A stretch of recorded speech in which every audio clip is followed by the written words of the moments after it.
So again, good morning to some. It's really early and still dark in the US. A good day, hi, good afternoon, and good evening for those from my perspective, from the East.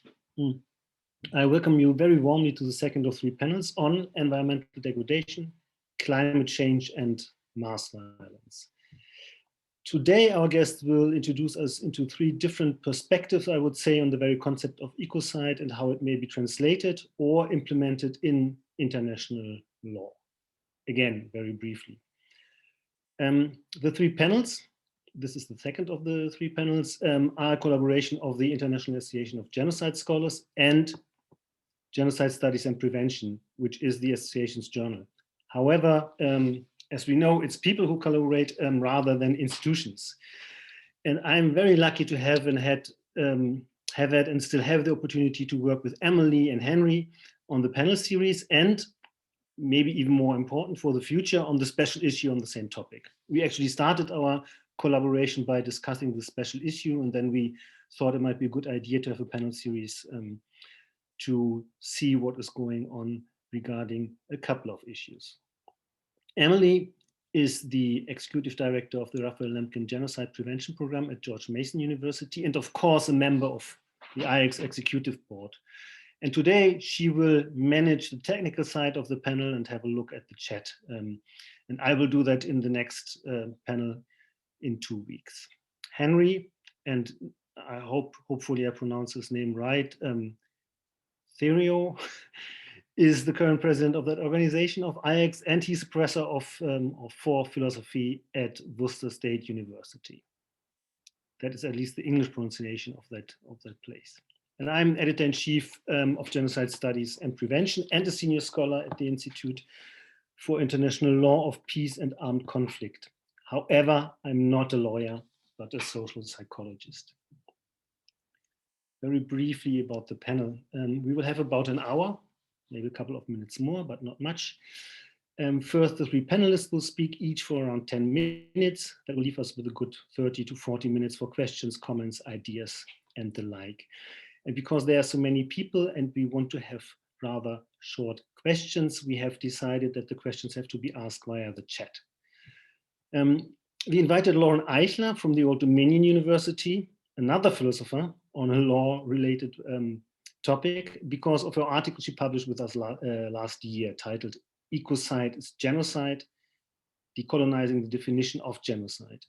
In this article, she argued, and I quote, "from an indigenous perspective on non-human personhood." Rachel Killean from the Queen's University Belfast is actually a legal scholar, and I can hear the relief finally coming from my colleagues at the Institute.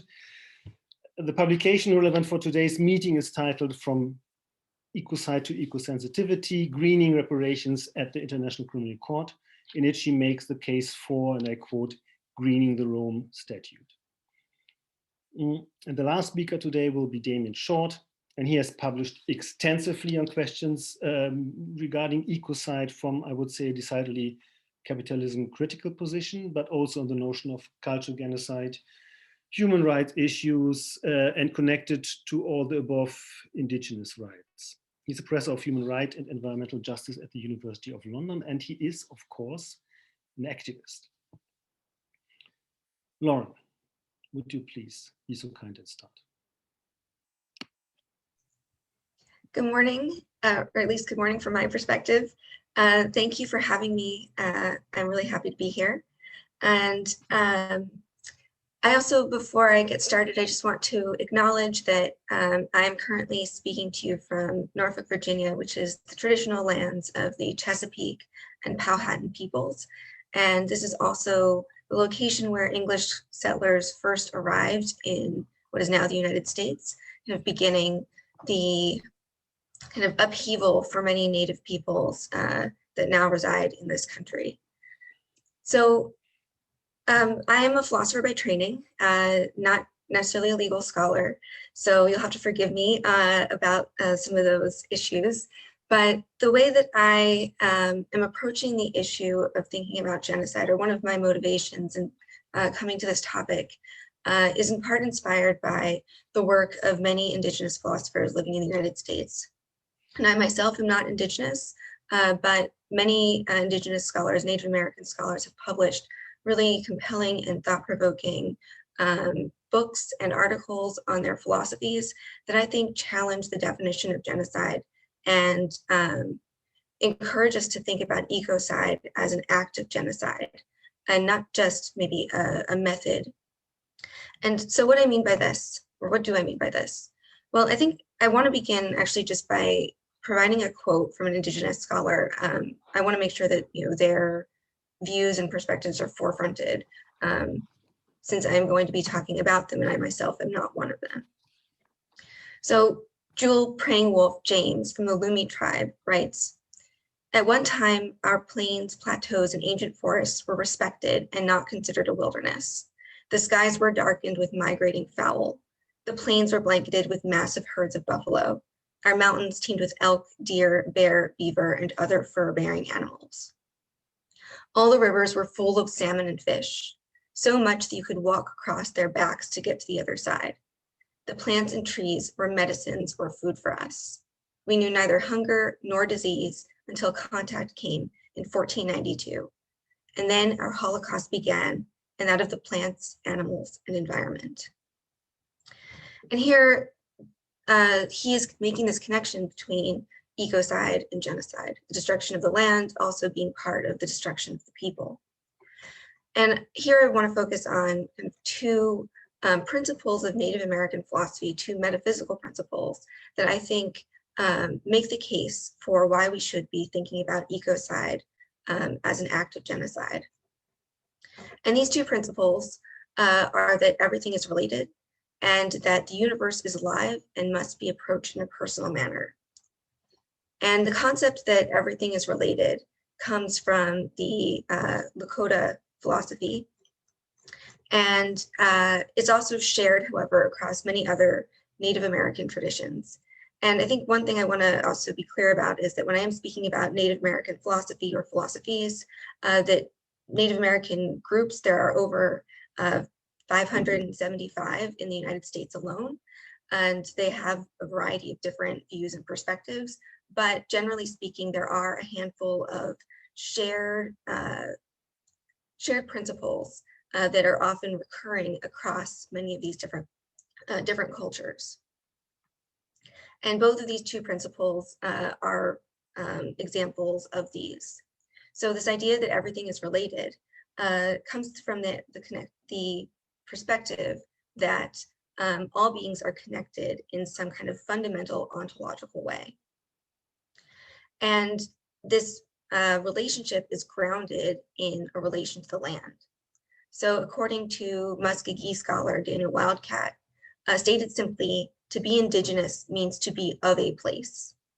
And to be of a place is an active concept that denotes an ongoing relationship that shapes and reshapes the identity of the place and the individuals that inhabit it. So there's a give and take relationship between the place and the people. And for indigenous folks, for many indigenous folks in the United States, there's actually a much more ontologically basic relationship between the land and the people. The land isn't just a place on which people live and they make their lives. The land is an ancestor. So for example, the Choctaw and Chickasaw peoples literally believe that they were born of the earth. And there are mounds in Alabama and Mississippi that are locations that they can point to where they can say, we physically arrived here. This is the place of our birth. And their origin stories are stories in which they describe being born of the land itself. And this idea of being born of the land, of having the land be an ancestor, is not something that is only believed by the Chickasaw and the Choctaw, but many other nations in the United States share these beliefs. And in addition to this, there are other places, other indigenous groups in the world that have similar views. For instance, the Maori, who also tend to hold the view that non-human beings, including rivers and land, are also ancestors. So one of these views is that everything is connected, everything is related. There is sort of a fundamental ethical connection between all beings, one that demands a certain kind of respect. And if everything is also related, there's also this view that perhaps also the universe is alive. And this connects to the second metaphysical principle that, and I'm using this in the words of Vandeloria Jr., who is a Lakota scholar. And Vandeloria Jr. talks about this idea that the universe is alive, and that it must be approached in a personal manner, in saying that beings in the world, whether they are human or other than human, animals, rivers, land, sacred objects, each of these has its own personality and its own power, its own purposiveness. And we can't simply just exchange any one thing for another. So when Native peoples were removed from their traditional lands in the United States, for instance, when the Cherokee were removed from their lands in what is now Georgia and moved to Oklahoma, simply putting them on another land and saying, oh, here's more different land, was not acceptable, because the land itself has specific personality and personal properties, and that the relationships between humans and the land are that fundamental, that you can't just separate the two and have it be acceptable to just relocate somewhere else. The land itself is a person, and the humans that live on that land are in a mutual relationship with it. One way of thinking about it, Laurel and Witt, who's a Choctaw philosopher, says, the land and living entities which make it up are not apart from, but a part of the people, nor is the environment something outside of or surrounding a people. The relation of belonging is ontologically basic. With inherent possession, agency is sometimes held to be reciprocal. A people belongs to and owns the land belongs to and owns the people. So from the perspective of genocide and ecocide, what does this mean? Well, when we think about genocide and the definition of genocide, it's the intent to destroy in whole or in part a national, racial, ethnic, or religious group. And for Indigenous people, if the land, if non-human animals, if rivers, for example, are persons and also kin, family members. So for example, the Lakota will claim that the buffalo are their siblings and that they're all made of the same spiritual stuff, born of the same progenitor. And if we think of non-human beings and land as being actually related, then the destruction of these things constitutes an attack on the people itself. In addition to this, many Native groups believe that non-human animals have their own agency and even nationalities. Leanne Bedesum, I'm going to mispronounce her name, apologize. Leanne Simpson, she discusses in some of her work the notion of treaty relationships between humans and other animals, this sort of recognition that other beings can form their own nations. And if we think of those groups as national groups, then an attack on them, ecocide against them, would be also a form of genocide. So one of the things that I think is important to also note is that from an Indigenous perspective, there hasn't been a lot of ability to claim that ecocide is a threat to their lives in the international stage. And here, I think this is where changing the definition of genocide to incorporate ecocide could give Indigenous people more recourse to make claims, to defend themselves, and to acquire justice. I just want to check and make sure I'm not going on too long. Okay.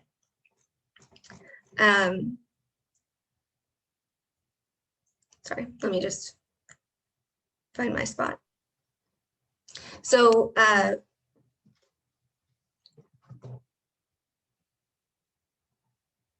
when it comes to ecocide, right now we think of ecocide as something separate from genocide, as two different phenomena. And from an Indigenous perspective, this isn't the case. An attack on the land, an attack on other creatures and animals is in some ways also an attack on them. So rather than thinking about ecocide as a method of genocide in which it is thought of in terms of an instrumental, so like the destruction of the land still continues to adhere to the idea that the land is an instrument for human survival. From an Indigenous perspective, it sort of challenges us to think about the destruction of the land as a destruction of the people itself.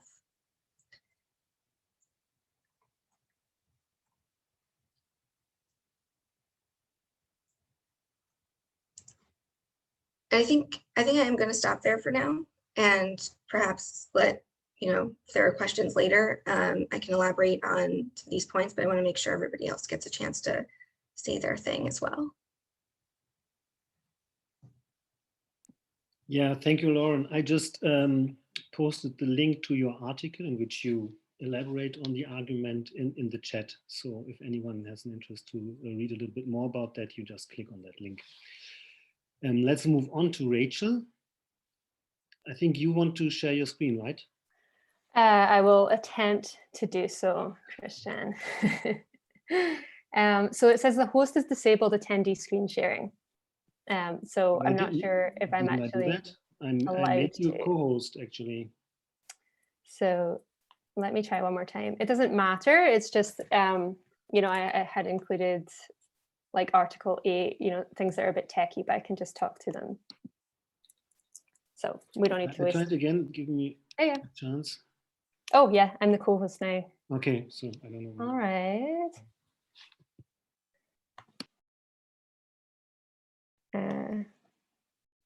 So you'll tell me if you can see it. Yeah. Okay. So yeah, first of all, thank you so much for having me. It's so nice to share this panel with Lauren and Damien. I'm going to, because we don't have a huge amount of time, I'm going to work with the assumption that the audience understands in principle that there are connections between atrocity and environmental destruction. I'm not going to labor that point too much. I'm going to get into the specific limitations of the International Criminal Court's Rome Statute, how people have argued for that to be addressed, and then try and focus most of my talk on my arguments to do with greening, reparations, and assistance. Okay, so we have seen increased recognition of these connections between atrocity and environmental destruction. We can see that in the development of specific frameworks for the protection of the environment, for example, by the ICRC and the International Law Commission. But where we don't see a lot of recognition of those interconnections are in the Rome Statute for the International Criminal Court. So we have Article 8.2b.4, which is in the context of war crimes. And we have a recognition of the war crime of intentionally launching an attack in the knowledge that such attack will cause widespread, long-term, and severe damage to the environment. So this is extremely limited in its application. There's no prosecutions under Article 8 in this context for a variety of understandable reasons. It's limited to an international armed conflict, so there's no equivalent application in non-international armed conflicts. The requirements of widespread, long-term, and severe are cumulative, and then they're balanced against a subjective military advantage that's anticipated. And then you have this intention. So you need to prove intention of the attack and knowledge of the environmental harm. So you can see how difficult this would be to argue and to prove. So it's not surprising that we don't see a lot of activity under this article. So as a result of that, there are several different debates about how we might combat this lack of accountability for atrocity-related environmental destruction. So there are those who seek to introduce a new harm in the form of ecocide. So this is a debate that's been around since the 70s and the work of Richard A. Falk, who developed a convention in the 70s, which he then pursued in various formats and which actually had obtained quite a lot of support throughout the 70s and 80s, but for only partially understood reasons never made it into the Rome Statute. Apart from in this significantly watered down version that we see in Article 8. And then we see recent activity around this. So obviously the important work of Polly Higgins and her colleagues, including Damien, here's today, the work of the Stop Ecocide campaign and the recently convened group of international criminal and environmental law experts, including Philippe Sands, who are working on developing an alternative definition designed to be used in the Rome Statute. And we see political traction gaining around this, not only in small island states who are directly impacted by climate change, but places like Sweden, Belgium, and France. There are challenges to do with introducing ecocide into the Rome Statute. It needs to have an official proposal made for an amendment. A majority needs to approve that proposal for negotiation. We then have negotiations. It then needs to be voted for again. It changes the ICC's jurisdiction, so states can choose to be excluded from its application. It has no retroactive application, so this would be applicable to future crimes only. It's going to take a little bit of time to get up and running. I believe it's a question of when, not if, but there remain challenges with the existing frameworks that we have. Partially in recognition of this, then, we see some discussion about how we might use existing core crimes because of these interconnections. You know, as Lauren has already discussed in the context of genocide, the targeting of the environment can be one of the ways that we inflict the conditions of life calculated to bring around a group's destruction. Same in the context of crimes against humanity. You might think about environmental destruction as a form of extermination, a way that encourages forcible transfer, a form of persecution, or indeed another inhumane act. Aggression, although relatively new, you can see how an environmental degradation through a military attack could be captured by this. And there are some limited encouraging signs that the ICC sees this as part of its mandate. So they can't change the jurisdiction of the court themselves, but the Office of the Prosecutor has released policy papers that indicate that particular consideration would be paid to crimes that are committed by means of or which result in environmental destruction. There's limited evidence of this translating into practice so far, but they are there. So I'm sorry for saying all that really fast, but I just wanted to clear that ground so that I can focus on what I wanted to say, which is how might we work with what is available to us in the short term in order to better respond to environmental destruction. And I make these arguments in the knowledge that far more radical measures than what I suggest are needed, but I do think that the scale of the problem invites flexibility in what is available to us, as well as an eye on the long-term changes that are needed. So my research considers what would it mean to have reparations and measures of assistance to victims that better encapsulate environmental destruction and the deep interconnectedness of human life with non-human life or other than human life.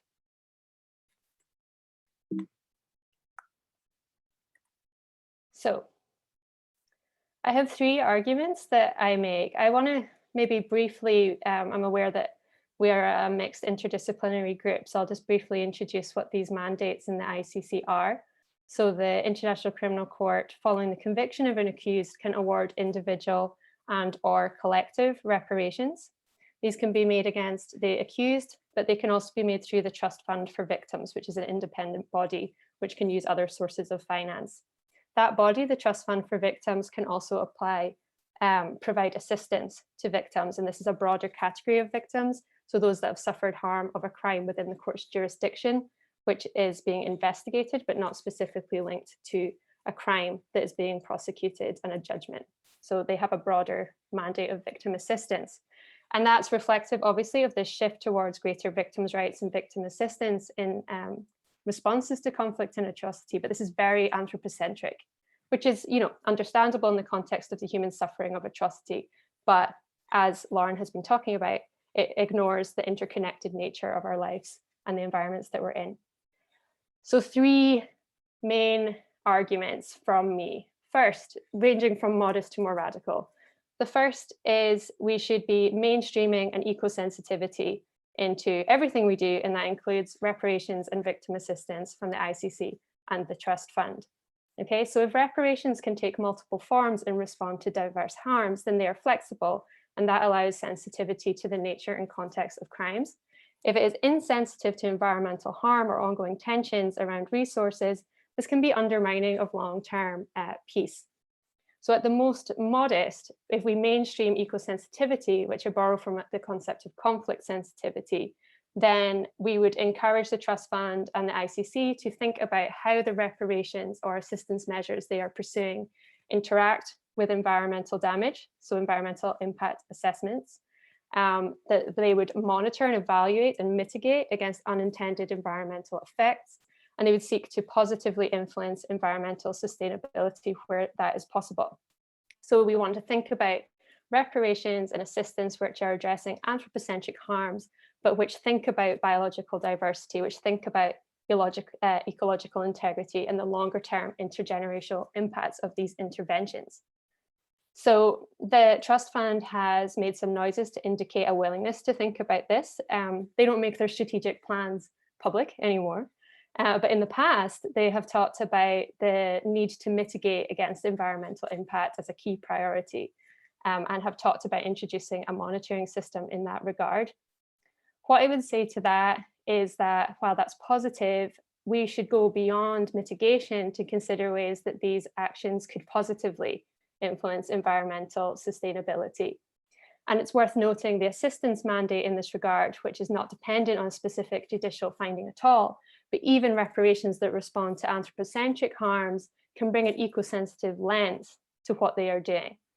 So obviously this would depend on the context, but to offer some kind of generalized suggestions, you could think about a symbolic reparation being something that helps to preserve a natural space, for example, a peace park instead of a built memorial, for example. Or if you're thinking about an assistance program which incorporates an income generating activity, that can be something that is environmentally conscious. And again, there's already some evidence of this. So in Northern Uganda, beekeeping, environmentally sustainable agriculture practices, and tree planting projects have been part of assistance in that context. So you would do this at each stage of the project design. This would need to be mainstreamed into the Trust Fund's operations. And this would involve a discussion with the collaborating partners of the Trust Fund who do a lot of the work on the ground about this environmental sustainability and this eco-sensitivity. It's a shift in mindset. Shifts in mindsets require resources, but there are potential high benefits of projects which better capture the connections between anthropocentric harm and environmental recovery. So I'm talking about the Trust Fund here, but this is something that can also be incorporated into the ICC through eco-sensitive reparation principles. They don't have an institutional set of principles. This has been something that they can vary from case to case if they so desire, which allows for a little bit of flexibility. But we might also think about awarding eco-sensitive modalities of reparation on the part of the court. So this is one step further than an eco-sensitive lens. When we think about reparations in the context of the ICC, this relates to harm which has to be personal to a natural or a legal person. So we still have an anthropocentric lens, but we could think about situations where the Office of the Prosecutor has brought crimes that have that environmental connection as highlighted in the policies that they brought out in 2013 and 2016. So the existing reparation principles that the court has allow for some recognition of environmental destruction in the reparations that they award. So what might that look like? They could use their existing rules to consult with appropriate experts. You know, when we're talking about environmental harm, I'm always aware that I'm a lawyer, I'm not a biologist, I'm not an ecologist, I don't understand fully that side of what we're talking about. But the ICC has the power to engage in experts in this kind of regard. So they might think about measures of restitution. This is difficult, as you can imagine, in the context of a widespread environmental harm, but they might think about awarding funds for an environmental trust or organization to conduct a project, award costs for the costs associated with a restoration project, you know, things like that. There's examples of practice like that already, you know, in different contexts, in different kind of legal frameworks, but international human rights courts have been engaging with restitution and cleanups and reforestation for some time. And equally, domestic courts, for example, the New South Wales Land and Environmental Court, again, has required offenders to carry out restoration projects. So there are places to look for this kind of addressing of environmental harm. They might consider compensation. So these are all things that are open to the court to do. This is challenging, obviously, but again, they have the access to experts that they can exploit. Just shout if I'm going over time. And again, methods of valuation and assessment exist, so within a transitional justice context, we can think about the environmental panel of the UN Compensation Commission, or in international law, the International Court of Justice, or the kind of front runner in terms of dealing with environmental harm, the Inter-American Court of Human Rights. The idea of environmental harm being something that can attract compensation is not new. It's difficult, but it exists. When we're thinking about atrocity, equally, compensation is not going to do the job fully, right? It's not going to deliver a full sense of justice. It may not be environmentally sustainable. Compensation might alleviate poverty, but not really address the underlying issues going on here. So that's a normal problem in the context of reparations. So the court might want to consider other collective measures which also recognize environmental harm. These are things that I've touched on before, but also we might think about how apologies, acceptance of responsibility, and acknowledgement can incorporate that eco-sensitivity and that understanding. And these kinds of measures would do something to acknowledge the symbiotic relationship which Lauren is talking about. That human harm does not occur in a vacuum from the environmental context in which it occurs. The last point I want to make is in recognition of the limitations of that kind of approach, and in particular the risks that come when you award reparations without a sensitivity for the dynamics and inequalities which potentially pre-existed before the conflict or atrocity and which continue to exist. So my most radical of a not very series of radical suggestions is the notion of an environmentally transformative approach to reparations. So the concept of a transformative reparation has emerged to address the fact that reparations can often return victims to a situation of inequality. And a transformative approach to reparations is one that sees reparations as a way of potentially addressing discriminatory practices, exclusions, and socioeconomic aspects of conflict and authoritarianism. So the quotes on my slide are to highlight that the ICC is aware of this possibility. And you can see that there's discussion about the need to avoid replicating discriminatory practices, and the Trust Fund has acknowledged that reparations should not exacerbate the root causes of a conflict. So we could think about transformative reparations, both in terms of procedure, in terms of who you want to hear from when you're designing reparations, who might be traditionally excluded from these kinds of conversations, but also what kinds of reparations have transformative potential. So guarantees of non-repetition, I think, are quite valuable in this regard. So guarantees of non-repetition are a form of reparation designed to prevent the reoccurrence of crimes. They are more often found in the context of state-led reparations, but we saw in the case of Al-Makdi move from the ICC to award guarantees of non-repetition to prevent the retargeting of cultural property. So there's scope there. These things require state cooperation, but there's scope for a criminal court to at least make moves in that kind of direction. There's more to say here. I don't want to go on and on because I know we only have 10 minutes. So I might just kind of conclude, and then we can maybe talk more about the detail if you want. So my concluding thoughts are there's limitations to what I propose. No doubt, the challenge of environmental destruction, both in context of atrocity and the various forms of legal exploitation of the environment, are huge. But what I would say is that if we think about the ways of greening reparations and assistance, we might see greater recognition of these interdependent and indivisible forms of harm, and see a way of furthering an environmental consciousness in the institutions that are designed to respond to periods of conflict and atrocity.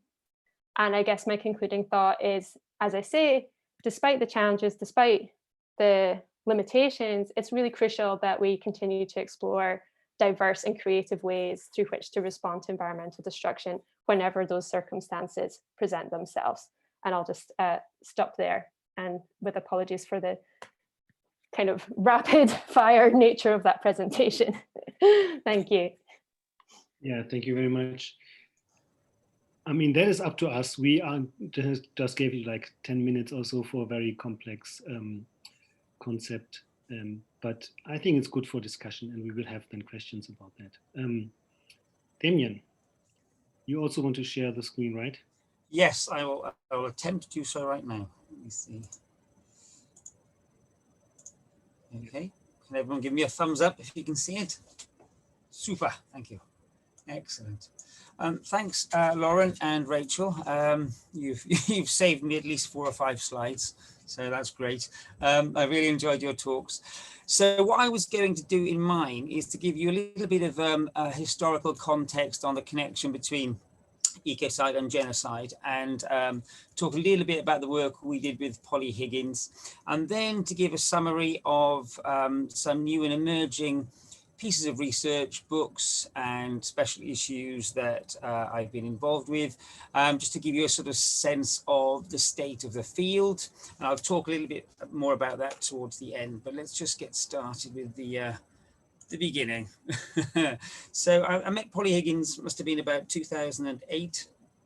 And I was working on some of the Lemkin archives at the time. And we met at a sort of mock trial sentencing process, and she was very interested in the sort of history of genocide and some of the elements that Lauren was talking about, and she could see those connections between genocide and ecocide almost immediately.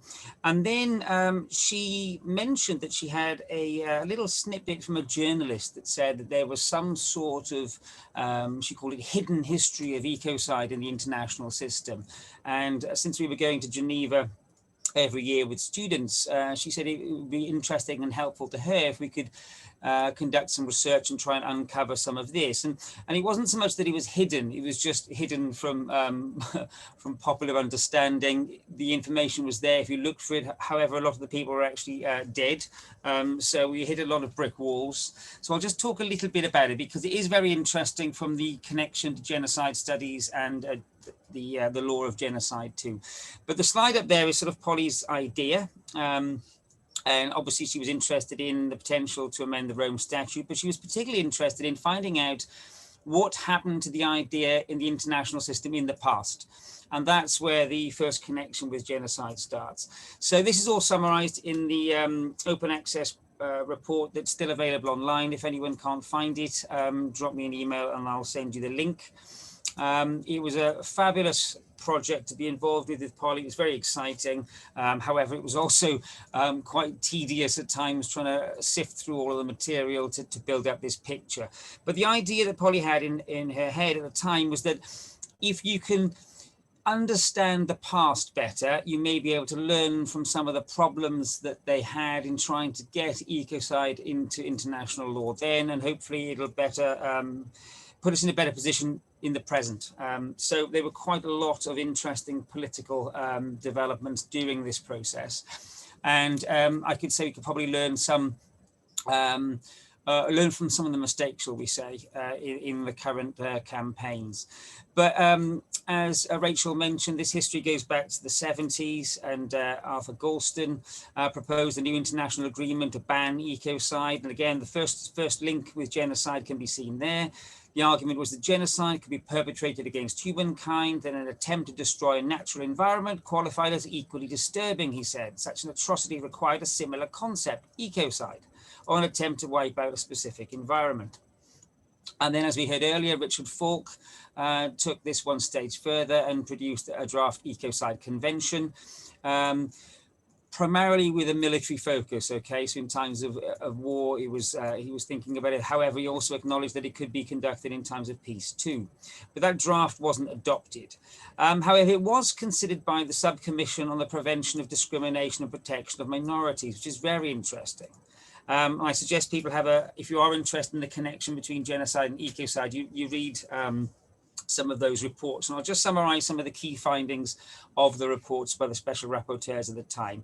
And the inquiry was into the effectiveness of the Genocide Convention. And they considered introducing ecocide and reintroducing the cultural method, which was largely lost during the negotiation process of the convention itself.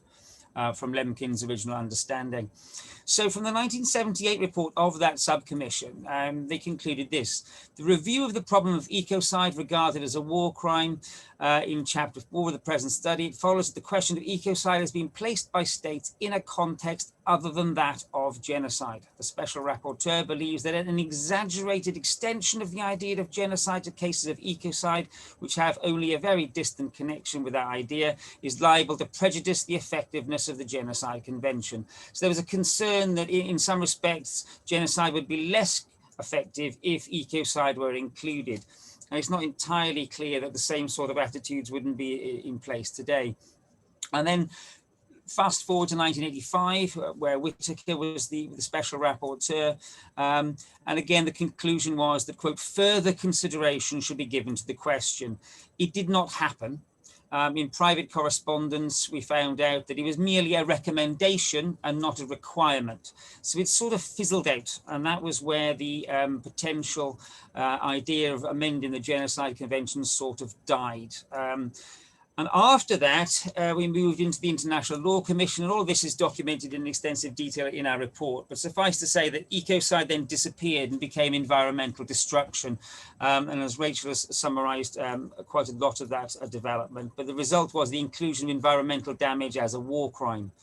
So that was, you know, a very quick summary of what we uncovered with Polly. But what's particularly interesting, and we're trying to produce a more digestible version of this, and this was very interesting to Polly, was which states at which point backed the idea and which ones disagreed with it, and the reasons for disagreeing. It's very challenging to get this into a digestible format, but the idea that Polly had was she'd be able to talk to states and say, well, look, in the past you supported this idea, it's much more urgent now. And why aren't you supporting it today? So it was basically the argument that, you know, it could be a useful lobbying tool, shall we say, in terms of trying to persuade states to back the idea. Okay, so in my own work, then, I'm looking at this idea of international law as a sort of pure solution to all of our problems, or thinking about it more as a simple, valuable tool. And I tend to think of it more as a valuable tool because our problems are so numerous, and I don't have sufficient faith in international law to say it'll solve everything. For example, we have peaking resources. We have another area I've been looking at, this drive towards unconventional, or some people call it extreme energy, the most particularly damaging energy extraction projects. We've got obviously anthropogenic climate change. And then if you think about what lessons we can take from the institutional history of genocide, and also if you look at things like how long it took the UN Declaration on Indigenous Peoples to pass, which was just a declaration, Time is a huge issue. Climate science says that time is running out incredibly quickly. International negotiations take ages. And in the other aspect of my own work, the influence of politics and lobbyists is incredible. It's blown my mind at times when you see the connections between the corporate entities and politics and MPs. Even in the UK, they talk about a sort of revolving door. It's more like an open corridor nowadays. And you also see that, of course, in the international system, possibly to a lesser degree, but there's going to be a lot of opposition to this. Obviously, there'll be a lot of support, but the balance of power between political interests will be a decisive factor. In my own work, I often use this wonderful diagram. It's old now, but the updated one is even more complicated and incredibly difficult to put on one slide. So I tend to use the one from the last time the UK had a coalition government. And just to give you a sense of the connections here between corporations and usually, you know, energy corporations, okay, and the central government offices. When I was researching the impacts of fracking in the UK, this was particularly concerning. You have here a lead non-executive director directly feeding into the Cabinet Office, you know, the heart of the UK government, while simultaneously being the chairman of the major fracking company in the UK. So it's these sorts of political connections, which, you know, when I was researching the Indigenous Rights Declaration in the UN system, they matter.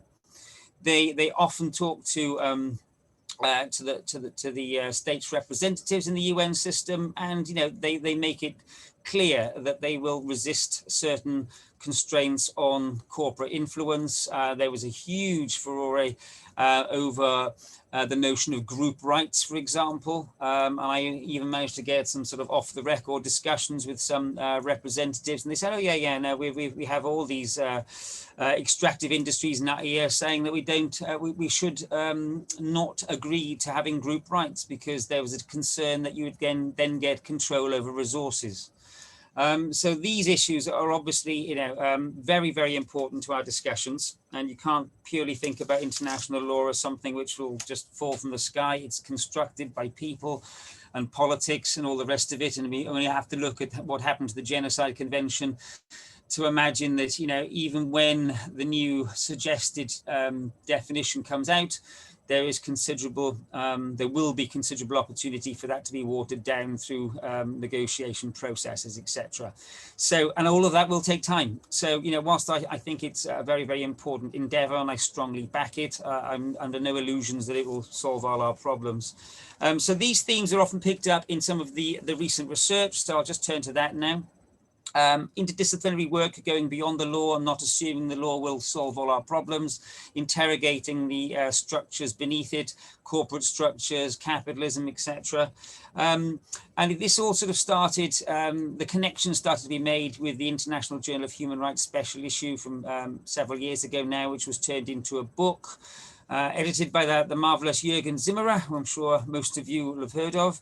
There's some very, very interesting chapters there, which are the first sort of connections, I think, between genocide and climate change that made it into a large-scale publication.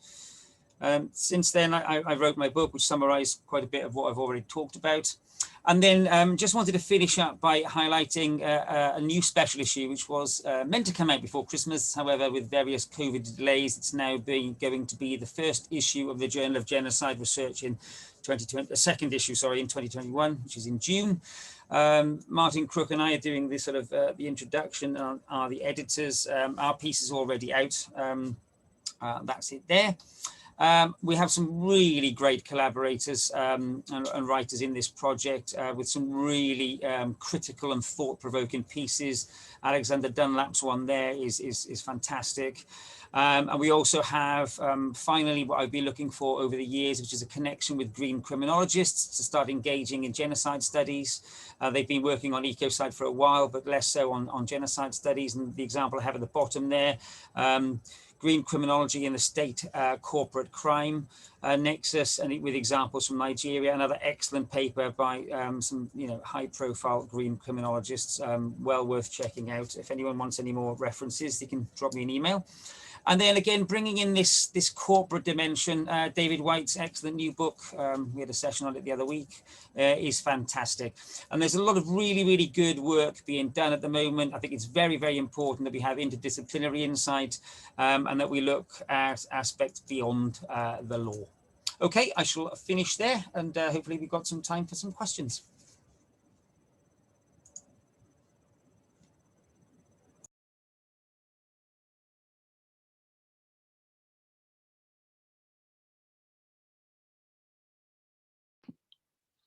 Yeah, thank you very much to each of you. We're waiting for questions, but we don't have any at the moment.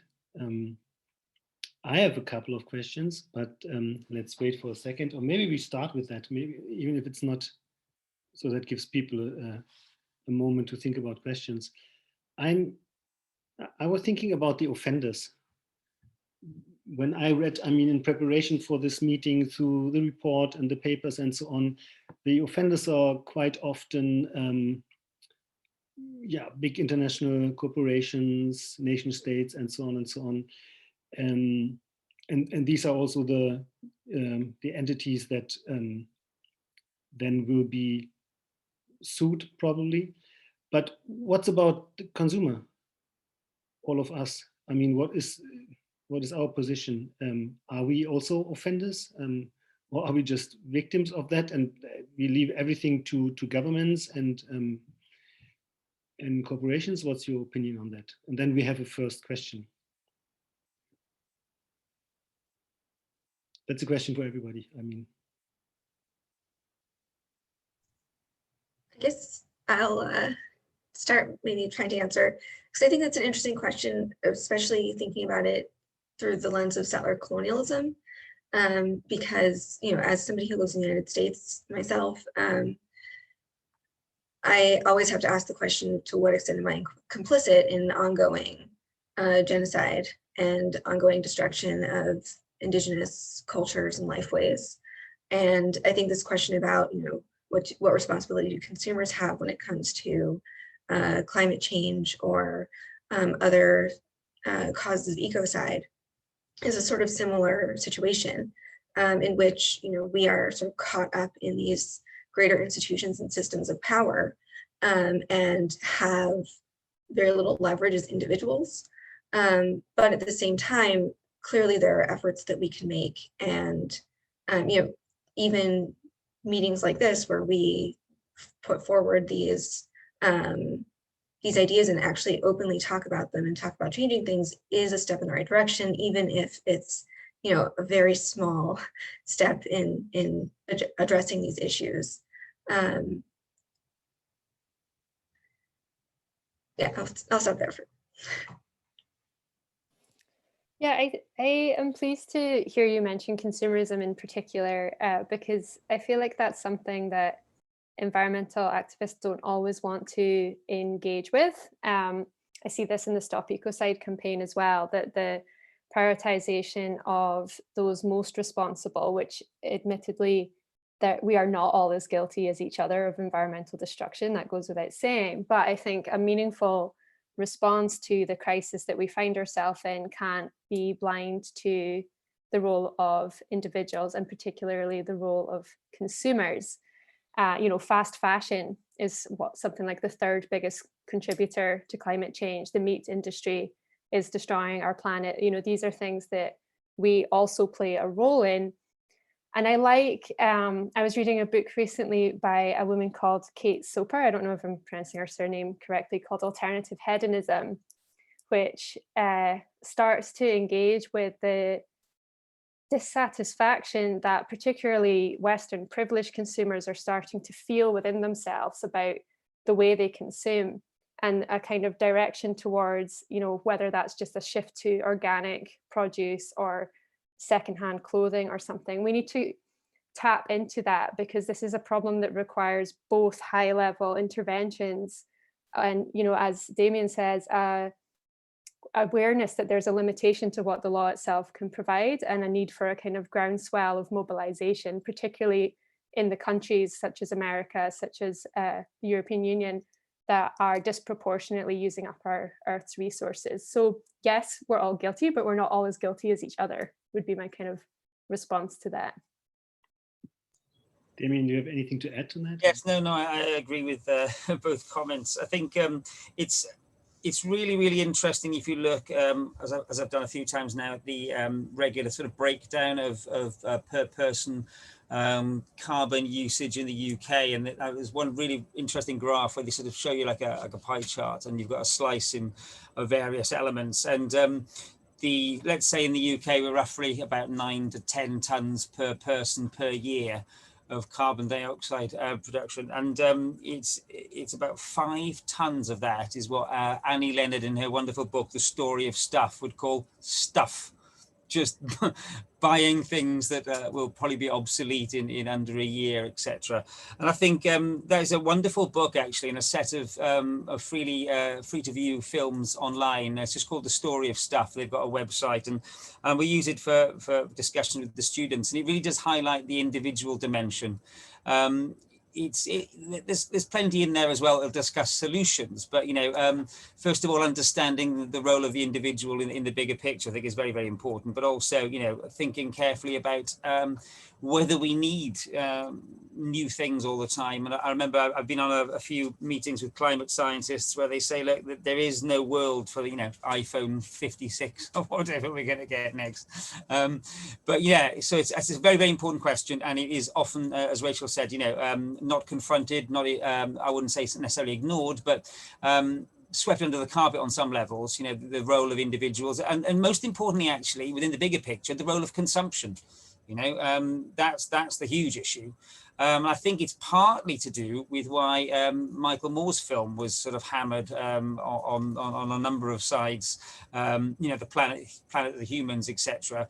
Whereas I've seen quite a few interesting replies to those critiques, which basically said, well, there wasn't an awful lot wrong with it in many ways, and he was trying to challenge this technical fixes, buying your way out of the problems and all that side of it. So I think there's a much more nuanced argument to have if you place consumption front and center of the problems.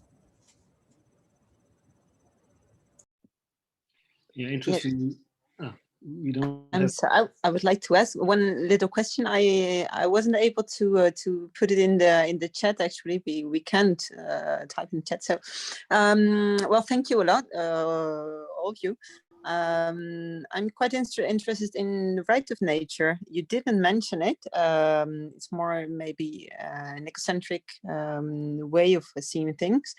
But how do you think that that could fit in? Because it's very complementary, actually, or maybe it's even the same. And second question, specifically to Rachel Killean, if some states recognize, personhood to a river or a forest, or just put it in their constitution, like it was the case of the Ecuador Constitution of 2008. How are they still persons before the ICC? Thank you. Shall I go? Because I feel like the questions are interconnected as well. Yeah, I think the rights of nature is something I've been thinking about too, more in the context of if we were to see a crime of ecocide and what victim participation and victim representation would look like in that context. I was in a seminar last week with some of the members of the Stop Ecocide panel, including Kate McIntosh, and I was talking to her about it, but it needs a little bit more thought in terms of what that would mean for the kind of victim-centric provisions of the ICC. But I think there are lessons to be learned, as you say. There's, you know, Ecuador, there's New Zealand, there's different places where personhood has been granted to nature. And I think an idealized form in my mind of an ecocide crime would be one that allows for representation of those entities in their own right. This speaks to one of the challenges, Damien will know a lot more about this than me, but like the challenge between whether ecocide is something that we're going to frame as an anthropocentric crime, so we understand ecocide for the result it has on human populations, or whether it's going to be a little bit of a break and another ecocentric international core crime, in which case, ideally, you could take that to its logical conclusion, which is that the rights of nature therefore have a role in that, and that they should be able to be represented and, you know, attract reparations and attract assistance in the same way as a legal person. If you can have corporations that are victims, to me, it makes no sense that you can't have a river or an ecosystem of some kind. So, you know, that's more hypothetical, but I think you're right to raise the issue of the rights of nature in this context. Thank you.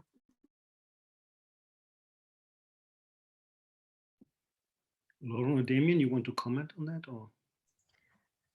Yeah. Damien, did you want to go first? No, you go first, Lauren.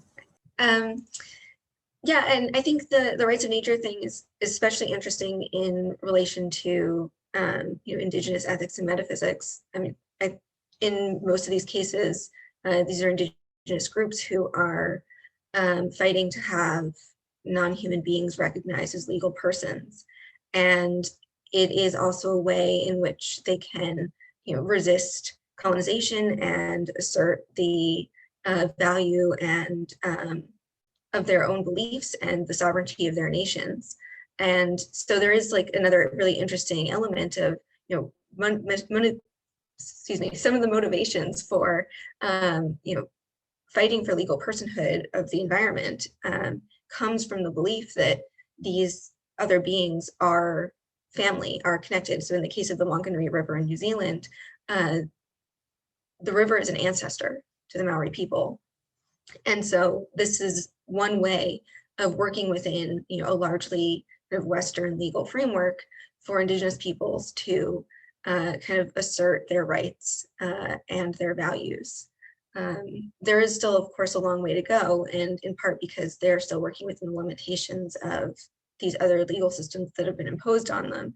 And the majority of people, not majority, but many people in the world still have reservations about, giving nature these types of rights. And in response to, for instance, the Wanganui River becoming a person, there were all sorts of, pop articles and blog posts and things like that, where people were publishing saying, this shouldn't be allowed. This devalues human life. And I think as long as there's this sort of dualism, this belief of human exceptionalism, and this idea that humans and nature are somehow separate and humans are superior, there's always going to be this tension in these discussions of giving non-human beings personhood.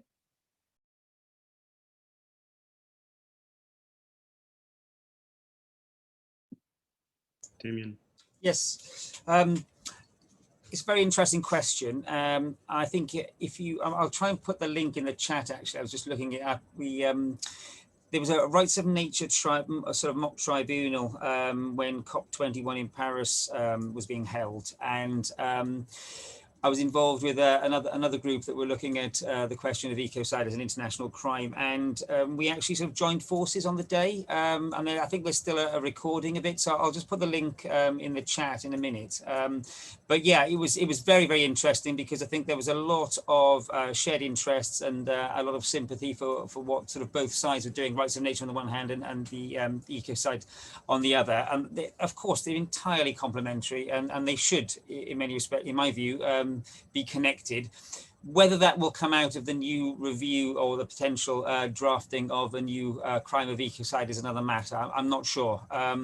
It depends on the nature of the lawyers involved. But they may well be an occasion after that draft's been produced for for people to be sort of at least lobbying for the insertion of rights of nature in some shape or form.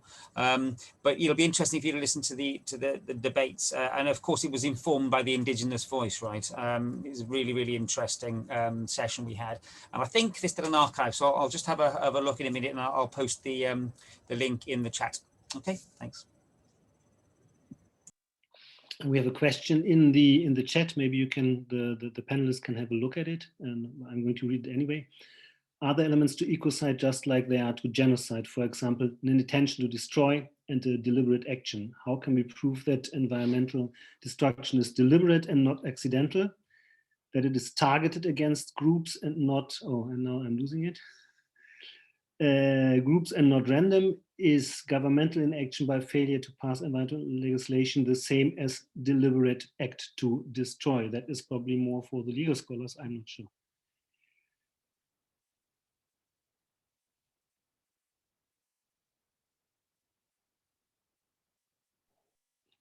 I mean, again, I think Damien will be able to say more than me, but I think the reference to intention is one that's also really crucial to the discussion of ecocide, in that international criminal law has often been preoccupied with very deliberate actions of violence towards targeted peoples. And where ecocide differs is, some of the worst incidences of ecocide are not deliberate targetings of a particular group, or even really intended as such. They're more like recklessness or negligence, or a disregard for the environmental impacts of actions. So a crime of ecocide invites us to revisit what it is international criminal law is about, and to kind of move beyond that fixation on particular types of mens rea. So again, this is something that's very live. Polly Higgins, she saw it as an opportunity to promote a duty of care. So going beyond these kind of ideas of mens rea to a need to protect, and went so far as to say that ecocide could be something, whether from, sorry if I butcher this, Damien, like whether it's from human action or not, to encourage that kind of recognition of our need to protect environments. So yeah, another live issue. And I think, I mean, I only know what Stop Ecocide shares publicly about their decision making, but it seems to me that that might be part of the reason they've revisited the definition, and that there's difficulties with how we translate the vision of ecocide into something that's practical and usable in a criminal context. Yeah, there's a short comment in the chat, but maybe Damien, you want to add something? I don't know. Yeah, I think, well, in the early discussions I had with Polly, there was often talk of the old words strict liability, you know, and probably moving away from the idea of intent. I mean, she was worried that the minute you start debating intent, lawyers get involved, which was interesting in itself. But yeah, I mean, it'll be interesting to see how they manage this with the new proposed draft, actually.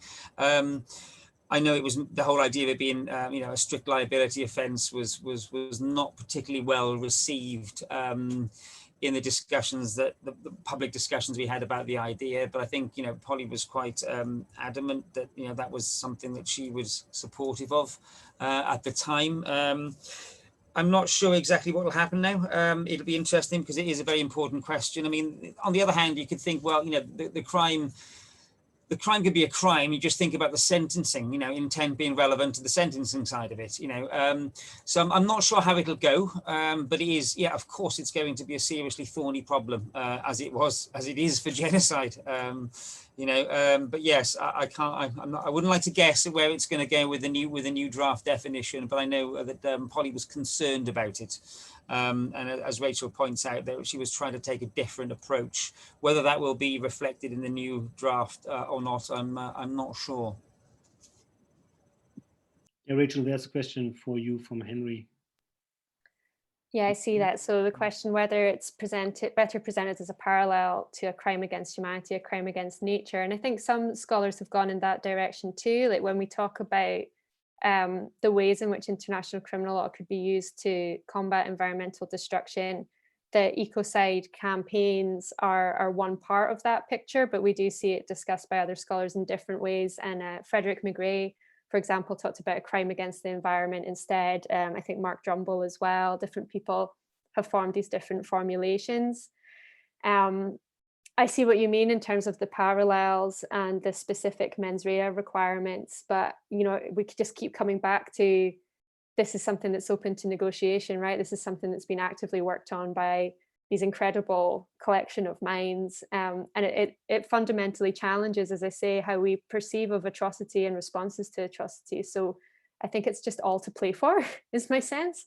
And what we want is something that is workable in the knowledge, and I do want to say this as well, international criminal law will never stop ecocide, you know, on its own. And its deterrent effects are questionable, as we know, because we have not seen genocide cease. So I do think that's the other part of it. And that's why I've been pleased to see the questions coming through that are a bit broader than that as well. We need to put it in that context. And I think also continue, as I argue for, to consider how we integrate an environmental consciousness into existing crimes and create that recognition of interconnectedness, which is not anything to do with what you asked, Henry, but I just wanted to say it. Yeah, I think slowly we need to come to an end, but there is an interesting question regarding the measurement of environmental damage. I mean, that is a question we also have in genocide research. When is it about numbers, or what is the qualitative and quantitative criteria? Do you have any one of you any idea actually when to speak of ecocide and when not?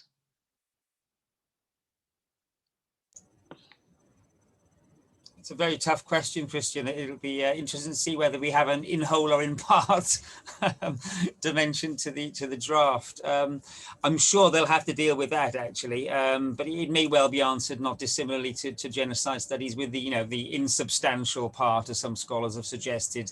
You know, I mean, on the other hand, you know, ecosystems can be disrupted and destroyed with actually quite small scale changes and interventions, actually. You know, I mean, how are we going to even sort of assess the impact of, you know, the destruction of bees? It's, you know, it's going to be really tough, actually. I'm in some ways glad I'm not on a drafting committee dealing with this. Yeah, it'll be interesting to see. But you're right, it is going to be something that requires a definition. And no doubt, if it were to be considered formally, it would be entirely bracketed, as it often is. And it'll just be a question of then negotiating, reducing the brackets. And hence that, that is my concern with time. It's going to take a long time. And I think just one more thing to say on kind of quantity or quantifying is also that what you need to also think about these very small but unique ecosystems, and whether we want to factor something like that in, because, you might have a quite widespread, destruction of an environment that, as Henry just highlighted actually in the chat, is something that's repairable. Whereas equally, quite a small action, for example, that has impacts on a small island state where there are unique species can wipe out a bunch of species and an environment forever. So I think it speaks to as well a discussion in genocide studies about, how many deaths, how many this, how many that, it's also about the quality of what has been lost as well as just the sheer number. And I think that can become oversimplistic sometimes as well. Yeah, again, I think we should come to an end, and maybe Lauren can finish, because I was thinking about that you said earlier that I actually forgot which people were moved to another place, but then they lost parts of their family. So it is not necessarily, or was not necessarily be destroyed, but taken from them. Is there a possibility to reparation at that point somehow, or is it completely impossible? Well, the Eve Tuck, in one of her articles, talks about that decolonization involves repatriation of land. And I think both Rachel and Damien have brought this up, that the international courts of law might not be the best recourse for Indigenous peoples to get what they need, and some of it might involve negotiating with the countries in which they are currently residing. And so for Native peoples in the United States, there's a big effort to try and reclaim land. And for them, this would give them control and sovereignty over their lands in order to be able to have the proper relationships. But I think part of the other issue is, with climate change and with Indigenous peoples, especially in the United States, being forced to live in reservations, it's much more difficult for them to establish these ongoing relationships with the natural world, because traditionally they would move and follow the beings that they needed when they needed to. And so their lands weren't always maybe just one location, but a large territory. And so it's much more complicated when you have all these outside factors, that even if you repatriate land, we're still, if the rest of the world doesn't get on board with ending climate change, then there will still be this sort of destruction that's going on. Yeah, maybe that was not a good question to end with, because it's kind of depressing, but that is probably will be the case in most of these discussions. And yeah, thank you very much for the panelists and for everybody listening and asking questions. Our next panel will be on February 10th, and it will be on intersections with gender.